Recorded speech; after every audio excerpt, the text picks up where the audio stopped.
You ever look into a mother's eyes and instantly know she's carrying more than she'll ever say out loud? Like, behind that calm face, she's hiding years of heartbreak, a storm of disappointment, and a silence heavy with everything she's wanted to scream but couldn't. That's exactly what Miss Marlene carried the day she sat across from her son, Martell Holt. It wasn't a normal talk between a mom and her boy. No. This was the kind of heavy, emotional moment that builds up after years of warning, years of praying, and years of watching your child spiral down a path you begged them not to take. You could see every ounce of it in her expression, the pain, the regret, and the quiet question that never left her. How did we end up here? See, there was a time when Miss Marlene believed her son would rise above it all. She believed Martell would be that man who created something strong, solid, and worth respecting.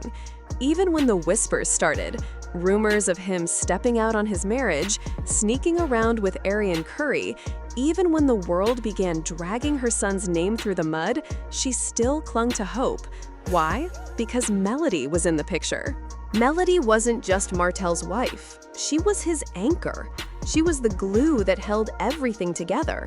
She carried herself with grace, she elevated his image, and she gave him a type of dignity he could never build alone. With Melody by his side, Miss Marlene believed her son still had a chance to correct his course. She saw Melody as more than just a wife. She was the upgrade, the balance, the one who kept the family's reputation from shattering. But the moment that truth about the side baby came out, and let's not sugarcoat it, that's exactly what it was, everything collapsed. The hit was brutal, a wound you can't cover, no matter how strong you pretend to be. Yet even then, Melody stood tall. She showed up to public events, smiled through the pain, kept the family image polished, and handled it all with class. Meanwhile, Martell was busy fumbling opportunities, juggling excuses, and sitting across from his mother explaining why, after 12 long years, Arionne still didn't have a ring. 12 years! That's more than a decade of uncertainty. You'd think after that much time, a man would know if the woman beside him was truly what he wanted. But no, Martell was still acting like he needed more time to figure it out. And when Miss Marlene looked at Arionne, she didn't see a blessing or even the true partner. What she saw was a mistake, a disruption that refused to go away. So when she called Arionne that incident, it wasn't slick shade. It was raw, unfiltered truth. That word carried weight. An incident isn't someone you welcome into the family. An incident is a problem that changed everything. Arionne didn't bring peace or progress, she brought division. And Miss Marlene has had to live with that, forced to tolerate someone she never truly wanted near her family. Her disappointment isn't hidden anymore. It's loud in her silence. Like when Martell mentioned moving Arionne into one of his investment properties, her whole face shifted. She didn't even have to speak. You could feel her judgment hanging in the air. And Martell's excuse? He said he couldn't let Arionne live with him because she didn't have a ring. But then, why not marry her? You already have a child together. What's the holdup? Deep down, Martell knows the answer. He knows this isn't the life he truly wanted. He's just stuck with the one he created. Miss Marlene remembers the old days, the holidays when the whole family gathered, Melody cooking in the kitchen, the kids running around with laughter echoing through the house. She remembers the stability, the structure, the sense of home. Now she watches her son struggling to pay for school clothes, renting houses for a woman he won't commit to, and treating court dates like they're just another chore. All while Melody continues to glow, rise higher, and live unbothered. Marlene doesn't have to say she misses Melody. It's in her eyes. It's in the way she talks about the past. It's in how she tolerates Arionne's presence, not because she accepts her, but because she feels trapped by her son's mess. She's simply sweeping around the chaos without letting it stain her hands. Martell, sitting at that table with his mother, looked like a man out of excuses. He mumbled weak justifications, repeated tired lines, and tried to convince himself as much as anyone else. "I just want to make sure she's everything I want her to be," he said. But that wasn't confidence, it was delay. After over a decade, what more could he possibly need to see? Arionne has stuck by him through public shame, through whispers from the community, through endless drama on reality TV. She didn't leave. If nothing else, that shows persistence. But persistence without growth isn't love, it's stagnation. And that's all Miss Marlene sees now. Stagnation. A son circling the same drama, trying to build a future on a broken foundation. And it's not just Arionne, it's everything that comes attached. The legal battles, the restrictions, the constant tension. Rumor even had it that Martell legally couldn't have his kids around Arionne overnight. That alone says everything. If the law doesn't trust your partner around your children, isn't that a red flag? But instead of facing reality, Martell acted like a landlord, moving Arionne into a property and calling it business. But it wasn't business, it was damage control. Marlene knows this isn't how things were supposed to turn out. She remembers when her son had vision, when melody sharpened him, when his name carried respect. Together, they built businesses, paid bills on time, and created a life worth admiring. Now, she's watching him babysit chaos while Melody walks into rooms he should have been in too. That truth cuts deeper than anything else. The knowledge that her son lost the one person who truly made him better. And then there's Maverick, her grandson. She loves that boy with her whole heart, but he's also a symbol, a reminder of what broke and never got fixed.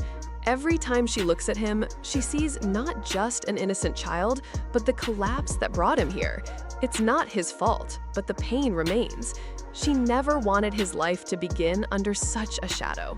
Money, too, became part of the struggle. Rumors spread that Martell had fallen behind on basic things like school supplies. For a mother who once saw her son as a provider, that cut deep. Now, instead of building wealth, he's scraping by, financially supporting a woman who hasn't added real value to his life. Some people whisper that moving Arionne into the property was just to stop money from leaking out. Others claim he's even using her drama as a way to earn checks off the show. Either way, it paints a sad picture, turning mistakes into a side hustle. And for someone who claims she doesn't want fame, Arionne pays a whole lot of attention. She knows every detail of the show, every edit, every scene. That's not detachment, that's obsession. And Miss Marlene can see right through it. She knows what real women look like. Women who move in silence, handle business, elevate a man. Arionne doesn't fit that picture. She clings to attention, not growth. So when Miss Marlene told her son, "Whatever makes you happy," it wasn't support, it was surrender.